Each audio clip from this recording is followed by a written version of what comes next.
সকালবেলা DN-16 সরবেটের দিকে থেকে আসছিল, এখানে স্ট্যান্ড মোটর ভ্যানে স্ট্যান্ডে দাঁড়িয়ে বসেছিল এবং ডিং করে সে পুরো একদম ইঞ্জিন ভ্যান থেকে চষে নিয়ে চলে গেছে।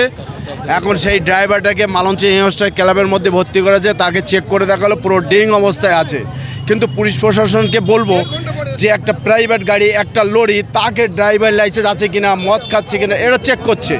কিন্তু আজও দেখেছে কি যে বাসের ড্রাইভাররা তাদের লাইসেন্স আছে কিনা, তারা ডিং করছে কিনা। বাসের মধ্যে তারা 50 থেকে 70 জনা লোক যাতায়াত করে, এটা কোনো সময় পুলিশ প্রশাসন দেখছে না। এখন এখানে আমাদের দাবি